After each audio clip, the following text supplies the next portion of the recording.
Welcome to the Retirement Planning Show, your source for financial strategies to help you retire with confidence. Featuring Chip Coughlin of Retirement Income Analysts in Syracuse, New York. Chip is a registered representative, and securities are offered through LPL Financial, member of FINRA SIPC. Investment advice offered through Stratus Wealth Partners Ltd. Retirement Income Analysts and Stratus Wealth Partners are separate entities from LPL Financial. And now, here are your co-hosts, Matt Halloran and Chip Coughlin. Hello, this is Matt Halloran again, joined as always by Chip Coughlin. Today we are going to talk about the 9 scary retirement stats. Now, these are things you all need to take notes on because Chip's going to drop some serious knowledge on some things that you think you're doing well, but honestly, you should probably take a moment to rethink. So, Chip, where did we get these 9 scary retirement stats? Well, I was doing some research, and I came across an article, and it was from the National Association of Government Defined Contribution Administrators. And this was back in 2015, but I still think it's relevant to today. And I have mentioned these to my clients, and it really hits home how important it is to think and plan for retirement. Not just thinking, though, you have to plan. Mm-hmm. You can't just think about it and hope it's going to come true. You have to plan so that you can make it happen. Well, and that's what you do, right? So the overall idea of working with somebody like you at your firm is to have people not only take a short-term perspective on what's going on and what they need today, but also taking a long-term thing, which is the first statistic, which blew me out of the water, Chip. I was really surprised at this. So tell us what is the number one, and I do believe this should be the number one scary retirement stat. Well, the first one is just 22% of workers are very confident they will have enough money in retirement. And that's a really scary fact. If you look at that, that's only 22% are very confident. It goes down from there. Somewhat confident is 36. So you add those two together, you got 58%.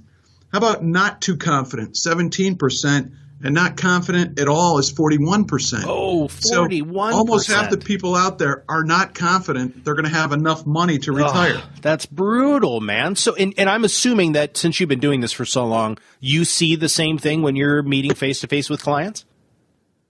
We do, and our clients run the gamut. Some are very ready to retire. We just look at their portfolios. We make a few tweaks because we want stability of income when somebody retires. But some clients come to me, and I almost have to be the miracle worker and say, okay, here's what you've got to do. But then they have to make some very difficult choices. Do I keep the house? Do I keep the car? Do I cut back on the country club? You know, they have to make value decisions to help them get to retirement. Let me take one more step. Mm-hmm. They continued the survey, and what they found out was the workers' confidence in having enough money to take care of basic expenses. That's not living comfortably like the last statistic, but taking care of basic expenses, very confident 37%, somewhat confident 38%. So Ouch. That's just basic living expenses versus comfortably retiring. So it's really, I would say, when 50% of the population is involved, it's an epidemic. Absolutely. I mean, that's a mandate. That's some scary, scary stuff. And then it doesn't get any better. Now, I know we're talking about the scary retirement myths, but this number 2, Chip, I guess this was an eye-opening statistic. I can understand a level of confidence not necessarily being very high, but this next statistic is absolutely terrifying because baby boomers, how many are retiring or able to retire every day? It's like 10,000 a day. And it's really a tough sell because so many people are getting out, but they're getting out at almost the wrong time because they did a study. The Employee Benefit Research Institute did a study in 2015 and they looked at two completely different groups of people. One group is made up of Americans who are still working, and the other is made up of Americans who have already retired. Many people, 25% of the workers surveyed plan to retire before age 65.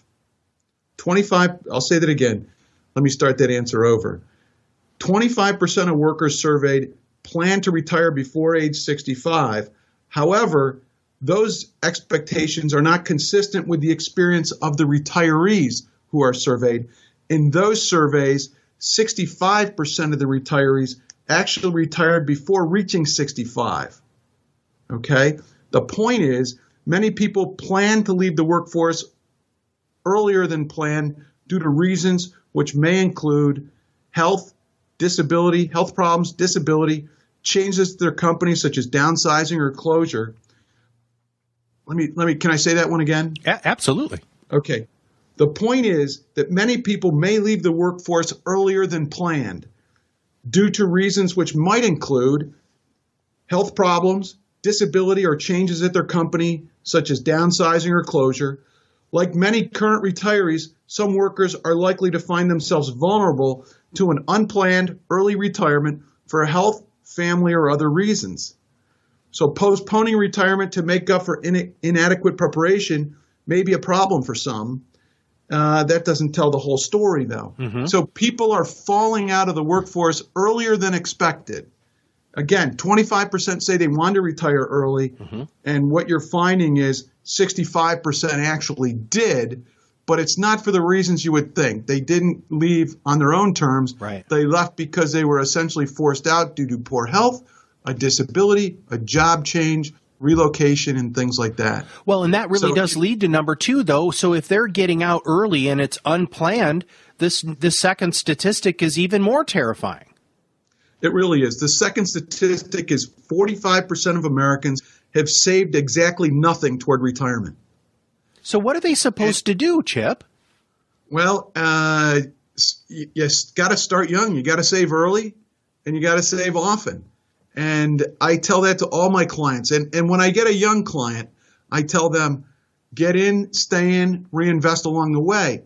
It may seem like it's a long way off. 20, 25 years is a long way off. But having the time is an advantage, and putting compound interest into that equation makes it so much better. Mm-hmm. We tell our clients all the time, a small amount of money over a long period of time, you get an explosion of value. Mm-hmm. And that's the value of compound interest. Well, so 45% have saved exactly nothing towards retirement. You just said that 65% leave the workforce before they're supposed to. Right. What is this going to do economically for the United States? Well, as I've said many times before, the government is whispering to us louder and louder every year, take care of yourself. Because a retirement solely based on Social Security is not a retirement that's going to be enjoyable. So you have to have some savings and investments outside of Social Security to have a lifestyle in retirement that you would enjoy. All right, so we just talked about 22% of workers are very confident they will have enough money, which means 78% are not very confident. 45% of Americans have saved exactly nothing toward retirement. But number three, this is another powerful one, everybody. So, Chip, tell us what the number three scary retirement statistic is. Number three, there's a magnitude of financial challenges for upcoming retirees that have not been faced since the Great Depression. Okay? Mm-hmm. What would those be? Well, think inflation. The inflation rate for the last 10 years is just under 2%, and the historical rate of inflation for the last 20 years is 2.2%.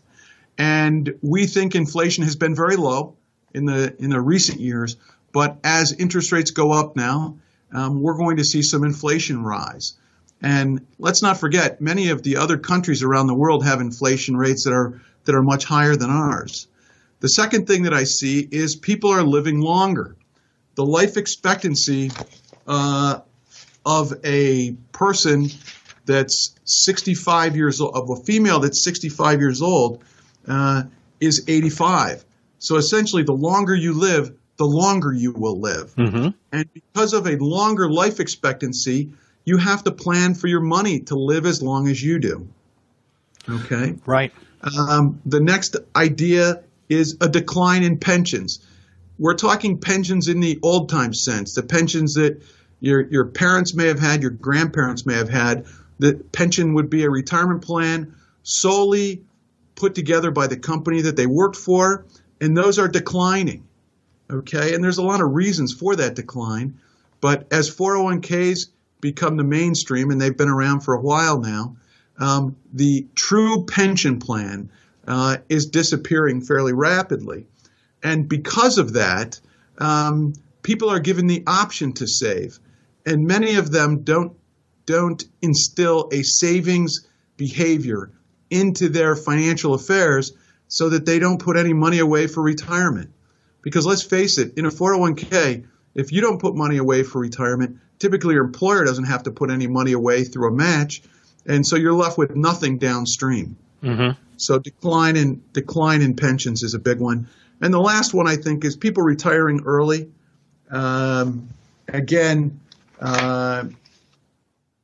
People desire to retire earlier. Add that with an increased life expectancy, and you could have somebody that is retired more years than they worked. Mm-hmm. And your income throughout retirement has to last. And as I said, the first point was inflation. You need a rising income in retirement to offset rising prices. And people just don't seem to understand that. Let me give you an idea. If you retired today and you needed $5,000 a month to pay your bills, okay, if we assume a 3% inflation rate, 10 years from now, you'll need $6,720 to buy the same goods and services. And 20 years from now, that $5,000 needs to go up to $9,000, just a little over $9,000, $9,030. Okay, and that's with reasonable 3% inflation. So people are living longer. Inflation is going to go up and affect their purchasing power. There's a decline in pensions. So really, in America, they're throwing the ball to the citizens to really take care of themselves. And I think those are the challenges faced by a lot of people today. Mm-hmm. And it comes down to, if you look at your budget, your monthly budget, it comes down to a tug of war between needs and wants. Okay, I need food to live, but I want a boat. I know that's an extreme example, but you need food, you need clothing, you need shelter or a house, but you want a nicer car, a nicer boat, a trip to Disney World. And I'm not against all of those things, but you have to make a judgment on what's important to you. So for many of our clients, we tell them they should save or invest about 15% of their income, not to be rich, just to be reasonably successful. And that 15% can be in your 401k, 403b, and things like that, as well as building your emergency fund and things like that.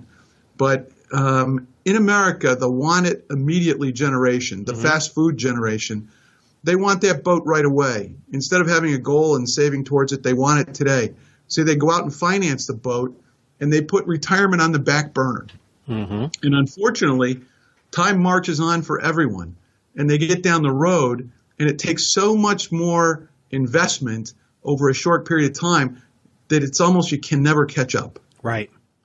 Well, and it's even more difficult to catch up because the fourth statistic here, really, you just touched on it a little bit, has to do with life expectancy and the fact that women live so much longer than men. And there's a couple of other statistics that aren't here, but that 70% of women leave their husband's financial advisor, and 85% of them don't feel prepared from an education standpoint to manage their assets. So tell us what the number 4 scary retirement statistic is.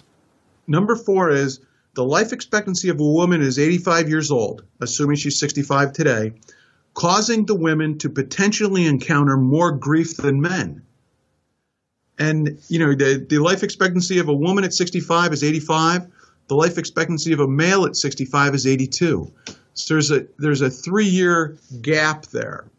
And it's really tough. I think what you just said about women not having a great understanding of the financial affairs of the family and things like that. One of the reasons I teach a course is to empower both both spouses, the husband and the wife, to make wise financial decisions and to be ready for those life-changing events. But it's really tough. We want our clients to get an idea of their life expectancy, and I send all of them to a website. It's www.livingto100, the number 100.com. It's a life expectancy calculator. I ask all my clients to go there because in many times it gives them a wake-up call. Hey, based on this set of circumstances where I am right now, I could live till, and we've had some come back. We've had some very healthy retirees that say they're going to live to 92 or 94 years old. But they look at that and they think, wow, I'm 65 and I'm going to last to 94. That's, a long, long time. And they've got to make a plan to get there. And they know that they've got to have their purchasing power remain the same. So they can't succumb to inflation over time. So you have to have inflation-adjusted income, or let's call it a rising income stream in retirement to offset rising prices. Well, and so one of the other pieces that I'm hearing from you here too, because you were just talking about pensions, is there's another statistic that's coming out through this report here that talks about health insurance, and you're going to talk about. We're going to spend a little bit of time on health insurance because a bunch of these, really from 5 till 9, does talk a lot about healthcare. So let's jump right into to the fifth retirement statistic. Okay, number 5, only 1 in 6 employers offers health insurance coverage for retirees. And that's a really tough statistic. In the old days, in my grandparents' days, my parents' days, the employer provided health care during retirement. That's changing now. And I think it's brought on by economics. The cost of health care is increasing every year, and it's a very major cost for a business, or a burden of a cost to a business, to continue health insurance for retirees. So you're finding that becoming less and less. As I said, only 1 in 6. So if you retire early, you've got to go out and find your own health care. And that can be very costly. It's a real wake-up to some of our clients. But let's say that you do retire and you're going to have to provide health insurance for yourself and for your family because your employer is not providing it. Well, many people say, hey, I can get out to age 65 and then I go on Medicare. And, that's kind of a savior. But Medicare does not provide all the care that you need. There's several different parts to Medicare. There's Part A. That covers the cost of hospital care, limited nursing facility care, hospice, and some limited home health care. Part B helps cover the cost of doctor bills, outpatient and emergency room services, ambulance services, diagnostic tests, laboratory services, and things like that. Part C is if you're in Part A and Part B, you're eligible for expanded care like an HMO run by a Medicare-approved private insurance company. And Part D is the drugs, okay? Those receiving Part A and Part B are eligible for this voluntary program that covers prescription drugs. But you have to wait till you're 65 to get that. And it does not cover everything. There are co-pays, there are no-pays, and typically you'll find people spending a pretty good chunk of change out of their own pocket once they hit 65 to cover what Medicare doesn't cover. Well, what is that statistic? I mean, what are those numbers? I mean, this is some eye-opening stuff here. Well, the number is quite high. We run a healthcare assessment for our clients. And the out-of-pocket extra costs, I'm looking at one we just did yesterday. The additional costs for a husband and wife run around $14,000 a year. Let me go to 65. Check that.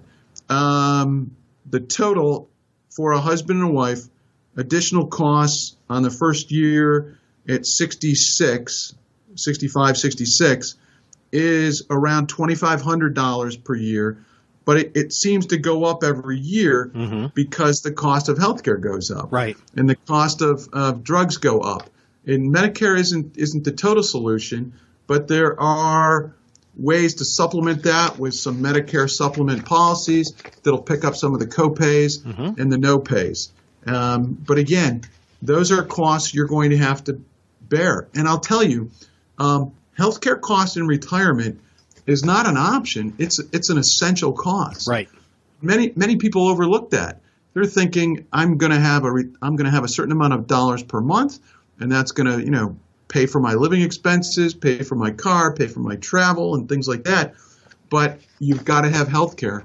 And I know with my mother, she's 88 years old, she goes to the doctor quite regularly. And the cost of that care are pretty large. Now, she's lucky in that my dad had health insurance paid for by his company in retirement. He's gone now, and that goes with her as well. But it's still pretty expensive for her. I think those costs with co-pays, deductibles, and the no-pays get very expensive over time. Well, and so let's talk about that. So if you project the average 65-year-old couple, how much will they expect to pay out of pocket for health costs in retirement? Okay, and this is point number 6. The average 65-year-old couple can expect to part with $220,000 for out-of-pocket health care costs. That's a staggering number. And if you took that number out of your retirement nest egg, it's pretty substantial. Right. And again, that is a cost that you're going to have to pay. And it's an essential cost. And again, needs versus wants. Needs is you're going to have to pay for healthcare coverage. And you've got to make a plan. To have no plan throws you into the government plan, so to speak. Well, and you talked about inflation, and so let's talk about inflation when it comes to the growth rate of healthcare spending and healthcare costs. Well, number 7, the annual projected growth rate for healthcare spending is 5.8% through 2022. That's twice the rate of inflation for the past 20 years. And that's brutal. That's brutal. So I'm sorry. Remind everybody what is the rate of inflation? You talked about it already. What were the numbers? The last 20 years, the rate of inflation has been 2.2%. Okay. On average, and we're talking 5.8% through 2022. So it's more than double the past 20 years rate of inflation. And as we know, inflation eats up your purchasing power. Mm-hmm.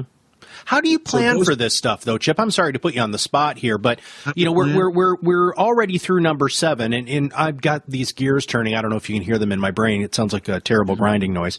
But how do you, as a financial advisor and a person who really does, is a retirement income specialist, what do you do? How do you plan for any of this? I know we have 2 more left, but if you don't mind, let's take a pause here and break these down.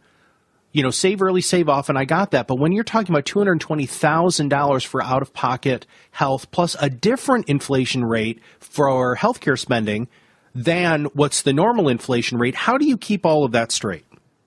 Okay, well, we do a healthcare assessment on our retirees, and it's done. It's an actuarial company that put this together, and we show them based on some very easy healthcare questions.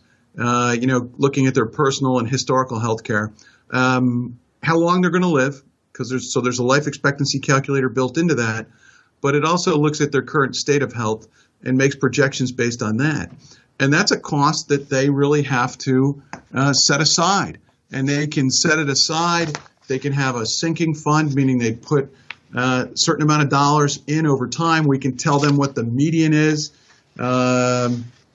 How much they would have to set aside. For the client we did yesterday, they've got to have about $22,000 a year on average, okay, to get them to their life expectancy with the additional costs, out-of-pocket costs, and things like that.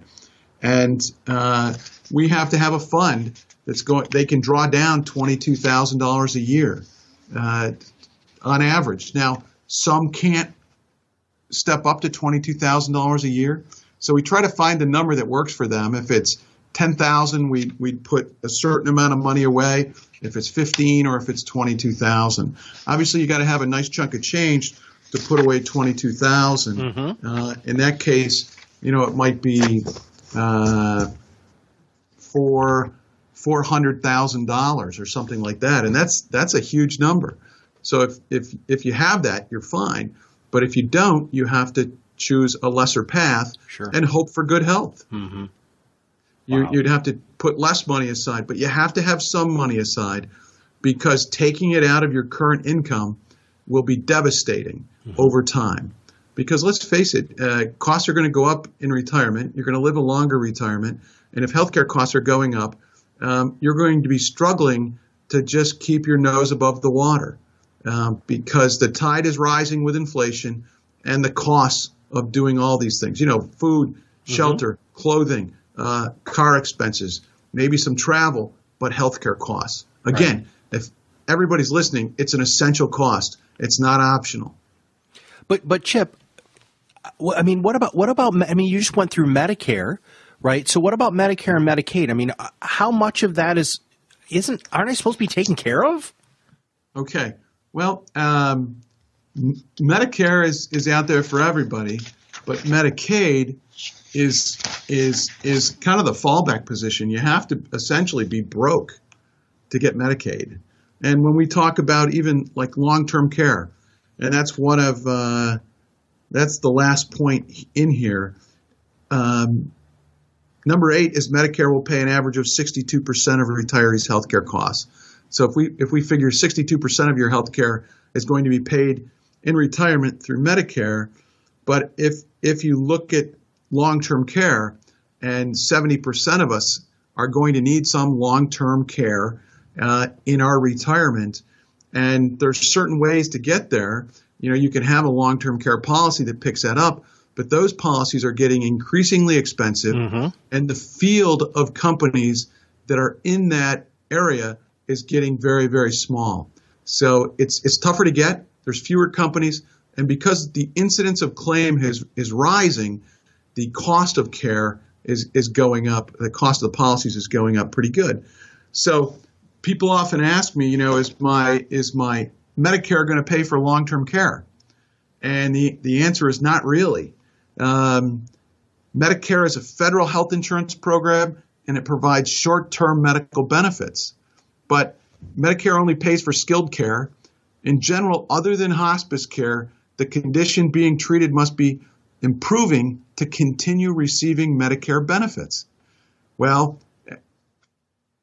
long-term care, when you're in that long-term care situation, you're just maintaining. It doesn't seem to be getting any better. So Medicare is not the answer. And then people say, well, what about Medicaid? Well, yes, Medicaid will pay for your long-term care, but only if you're broke. Medicaid is a needs-based program. It's a welfare program. It is the only public benefit that pays for nursing home care.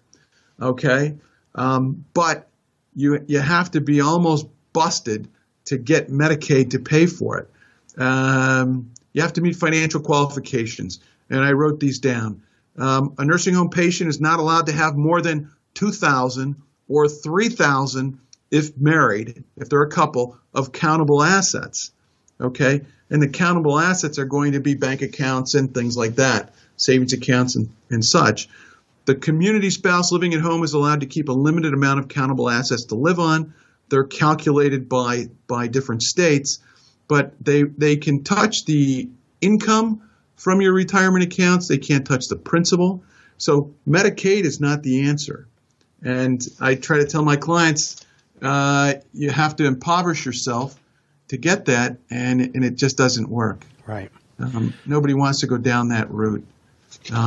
So they need to do that. And let's face it, a lot of people don't want, if they haven't done any planning, then they say they don't want the nursing home to get their assets if they need to go in the nursing home. But what people are not aware of is that there's a look-back period, okay? What does that mean? To determine your Medicaid eligibility and such, and it's 60 months. So if you gave away all your assets to your children, hoping to impoverish yourself, and it's within 60 months, they're going to pull those assets back from your children. Oh. And that's crazy. So think about it. You make a gift to your child.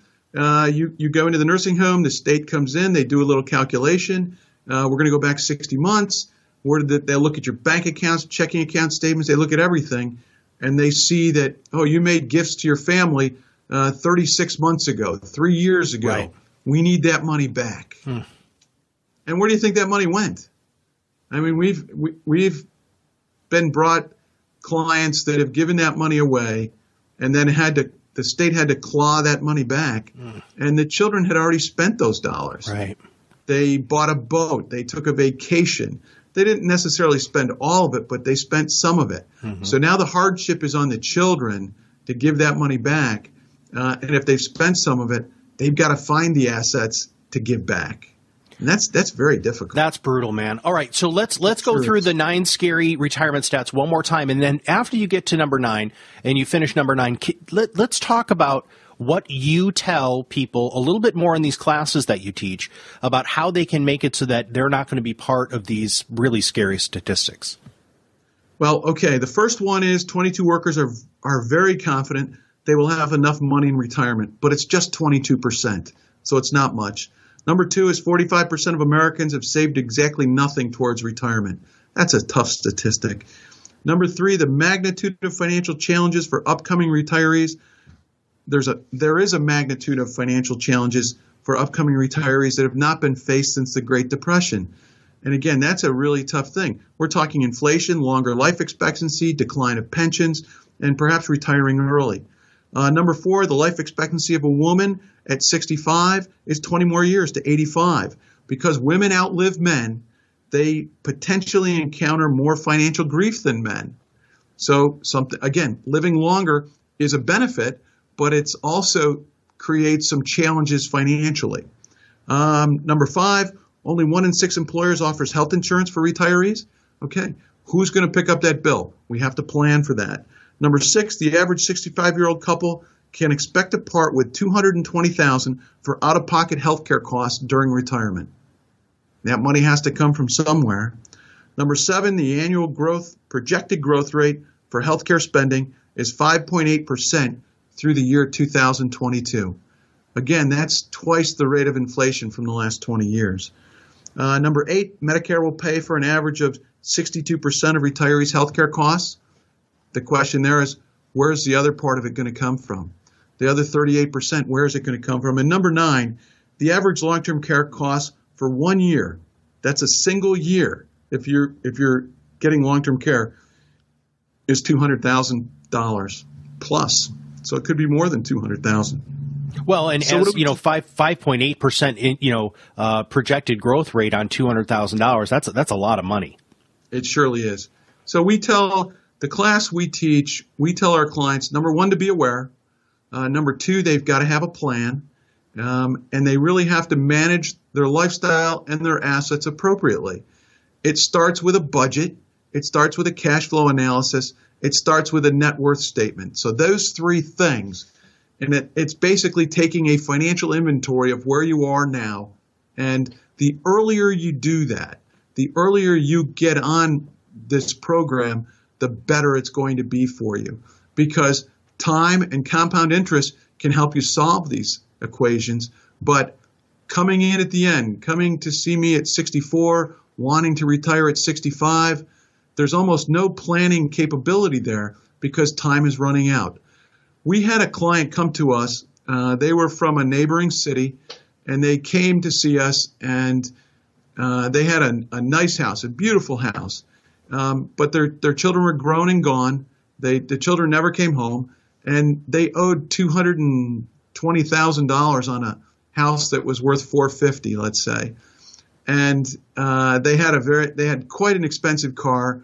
They had a country club membership. He actually had 2 country club memberships.